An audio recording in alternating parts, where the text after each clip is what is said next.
छह राज्यों की 7 विधानसभा सीटों पर 5 सितंबर को उपचुनाव है। इससे पहले सियासी रस्साकशी तेज हो गई है। बीजेपी और कांग्रेस के साथ क्षेत्रीय दल भी जोर आजमाइश में जुट गए हैं। किन जगहों पर ये चुनाव होंगे, किस सीट पर कौन प्रत्याशी है, किसका आपराधिक इतिहास है और सीटों का समीकरण क्या है, इस वीडियो में हम आपको ये सब बताएंगे। तो शुरू करते हैं कि किन जगहों पर ये उपचुनाव हो रहे हैं। झारखंड में जगन्नाथ महतो के निधन के बाद डुमरी विधानसभा सीट खाली हो गई है। केरल में पुथपल्ली विधानसभा सीट कांग्रेस पार्टी से ओमन चांडी के निधन के कारण खाली हो गई है। इसी तरह त्रिपुरा में बॉक्सनगर सीट सीपीआईएम के शमसुल हक के निधन के बाद खाली है। पश्चिम बंगाल की धूपगुड़ी विधानसभा सीट बीजेपी के विष्णु पांडे और उत्तराखंड की बागेश्वर सीट बीजेपी विधायक चंदन राम दास के निधन की वजह से खाली है। इसके अलावा त्रिपुरा की धनपुर विधानसभा सीट बीजेपी नेता प्रतिमा भिमिक के इस्तीफे की वजह से खाली हुई है।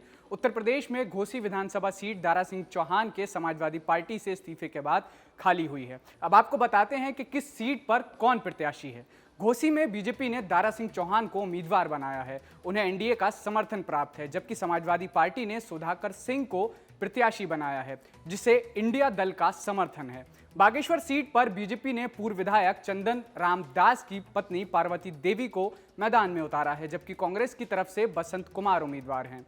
डुमरी में जेएमएम की तरफ से पूर्व शिक्षा मंत्री जगन्नाथ महतो की पत्नी बेबी देवी मैदान में है, जबकि एजीएसयू के टिकट पर यशोदा देवी चुनाव लड़ेंगी, जो एनडीए की उम्मीदवार होंगी।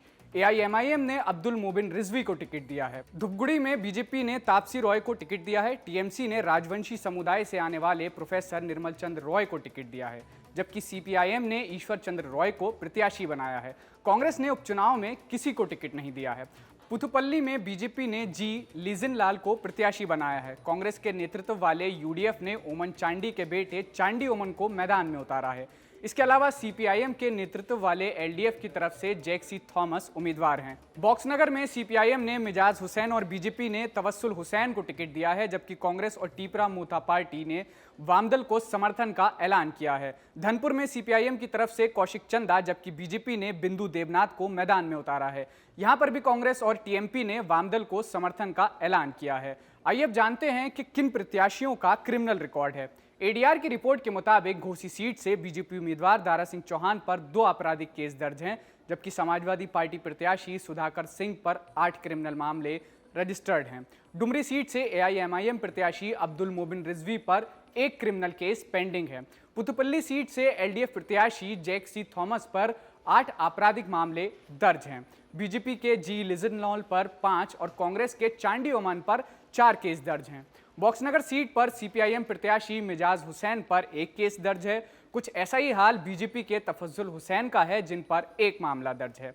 धनपुर से सीपीआईएम उम्मीदवार कौशिक चंदा पर 3 आपराधिक केस दर्ज हैं, जबकि बीजेपी के बिंदु देवनाथ पर 1 केस दर्ज है। घोसी सीट पर बीजेपी का ट्रैक रिकॉर्ड शानदार नजर आ रहा है। 2022 के चुनाव में समाजवादी पार्टी को 42.21 और बीजेपी प्रत्याशी को 23.57% वोट मिले थे। उत्तराखंड की बागेश्वर सीट को बीजेपी का गढ़ माना जाता है। 2022 में कांग्रेस के रंजीत दास 26.88% वोट के साथ यहां दूसरे नंबर पर थे। पश्चिम बंगाल की धूपगुड़ी सीट पर 1977 से 2016 तक सीपीआईएम का कब्जा रहा था, जिसके बाद ये सीट टीएमसी के पास चली गई थी। हालांकि 2021 में हुए विधानसभा चुनाव में बीजेपी के विष्णुपद रॉय ने इस सीट पर जीत हासिल की थी। डुमरी सीट पर जेएमएम का दबदबा रहा है। यहां पार्टी ने 6 बार जीत हासिल की है। हालांकि एआईएमआईएम के आने से यहां लड़ाई दिलचस्प हो गई है, जिसने पिछले चुनाव में 24,000 से ज्यादा वोट हासिल किए थे। केरल की पुथपल्ली सीट कांग्रेस का गढ़ मानी जाती है। यहां से कांग्रेस के ओमन चांडी 51 वर्षों तक विधायक रहे हैं।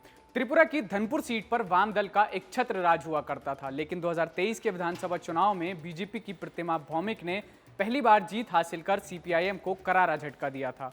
बॉक्सनगर भी वाम दल का गढ़ है। हालांकि 1972, 1988 और 1998 में कांग्रेस ने यहां से जीत हासिल की थी, लेकिन 2003 से यहां सीपीआई का दबदबा रहा है।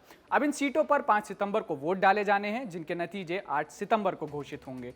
हालांकि इन नतीजों का असर नंबर गेम पर भले ही कुछ न दिखे, लेकिन सत्ता में कोई बदलाव नहीं कर पाएगा। हाँ, ये जरूर है कि लोकसभा चुनाव से पहले नतीजों से मनोवैज्ञानिक बढ़त हासिल करने की कोशिश होगी, लेकिन इसका कितना असर होगा, ये कहना मुश्किल है।